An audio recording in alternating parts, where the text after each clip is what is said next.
Hey guys, welcome to today's video. Today I wanted to do something a little bit different, and I wanted to go through my experience of running a marathon last year, as it's almost a year ago now. I was prompted to do a marathon by a friend of mine who had already signed up, so I was like, let's just give it a go. And I'd run a couple of half marathons before, I'd done a lot of different sort of running events, and I just thought, why not move out of my comfort zone and really give it a go? So it was about January last year that I signed up to do it, and I had a whole 9 months of training, and I was running a fair bit at the time anyway. So I decided to sign up and start to do some training, and actually even training for the half marathon was pretty good, but training for the marathon was a complete another step up, knowing that I'd have to do another half of the half marathon distance. So I think it was around April I really started to train a lot more, and it was coming into winter. I'm based in Sydney, so the mornings were getting fairly cold, not compared to the UK, but it was still getting cold, and the evenings were kind of drawing in. It was getting a lot darker, but overall with the marathon training, I learned that consistency is everything, and that obviously applies to a lot of things such as nutrition, being consistent with that, being consistent with any kind of training that we do. And it was so many times where I'd wake up at 6:30, 7 o'clock on a Saturday morning and be running 30, 35 kilometers. And don't get me wrong, it was tough. It was really, really tough, particularly finishing work after a long day and then going out and running 20k. So basically running a half marathon after work. So I wanted to go through some tips with you today on how you can actually prepare for a marathon. Okay, so tip number one is be consistent. When training for a marathon, you have to be consistent with your training, and you need to make sure that you're not skipping those runs even though you don't want to go and do it, because those are the runs that are really, really important and will help you psychologically when you're in the race. On occasions, it's so easy to slip off being consistent. You might build up a good run, and then all of a sudden you can't be bothered to go one night and you skip training. It then makes it harder to get back into it, knowing that the distances that you have to run. Tip number two would be to follow a plan. There's plenty of plans available online, or you can even get yourself a running coach. I got a plan off the London Marathon, the Virgin Money training plan, and I followed that consistently over time.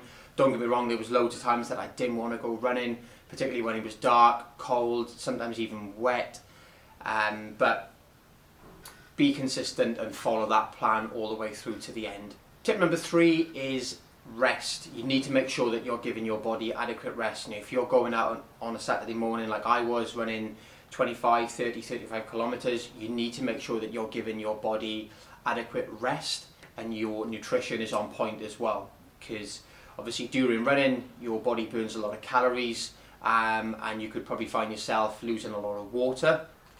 So making sure your nutrition and your hydration is on point, even following on from the training sessions. Tip number four, this is what I did a number of times over the couple of months that I was training, was to see a physio for a sports massage. My legs were feeling pretty tired a lot of the time, even though I was getting a lot of rest and recovery in. It's good to see a physio, and they can do a sort of a deep massage on those tired legs. Tip number five would be to carb load a few days before the event. So probably around 2 to 3 days before, make sure you're consuming a lot of carbohydrates such as rice, pasta, bread, etc., potatoes. Get all those carbohydrates loaded into your body for glycogen storage. So when you come to the event itself, you'll have plenty of energy. Tip number six would be to practice eating along on the runs, because obviously when you're running a lot, your body's burning a lot of energy, so you need to replace that during the running. So obviously hydration, I've touched on already, is really important. Eating sort of gummy bears, sweets, etc. will replace glycogen in the muscles and assist with your energy. Overall, I thought it was an amazing experience. Really, really tough. I think it was around 27 kilometers in that I really started to feel tired and fatigued. During the race, obviously I was keeping my hydration up. I was eating snacks along the way as well. a lot of sort of like gummy bears and that kind of stuff. I stuck with the pacer all the way through. I stuck with a 4:30 pacer and I finished on 4:29, 30 seconds, something like that. So it was an incredibly quick pace, but I managed to stay consistent all out following the pacer. And if it wasn't for him at the end, I probably would have really struggled. He was telling me to keep my form on point, keep my head up, not closing my diaphragm and closing my breathing off. And I even managed to sprint finish at the end, which I was really, really happy about. I guess with training for a marathon as well, it does make you realise that if you are consistent with something and you want to achieve something and you put your mind to it, then you can go out there and do it. And to be honest, I used to hate running when I was younger, particularly in school. We'd be doing cross country in the winter, it'd be freezing cold, the lungs would be burning, and I just really hated running. But I kind of found a love for it, and I found it was really good for my mental space as well. Finishing work after a stressful day, getting back out there, going for a long run really does clear the head and make me think a lot clearer about things, maybe certain situations in life, things I'm struggling with, maybe anxiety or work-related stress, stress at home. I think running is a great tool for mental health as well. So if you're ever thinking of giving it a go, guys, obviously doing everything that's going on at the moment, I doubt marathons are really happening in the world, but they may be somewhere, I'm not quite sure. But if you are looking to give it a go, just be consistent, make sure you're allowing your body to get plenty of rest and recovery, keep your hydration on point and your nutrition as well, and make sure you're getting plenty of sleep. Okay, hope you enjoyed today's video, guys. Thanks for watching. I'll see you in the next one.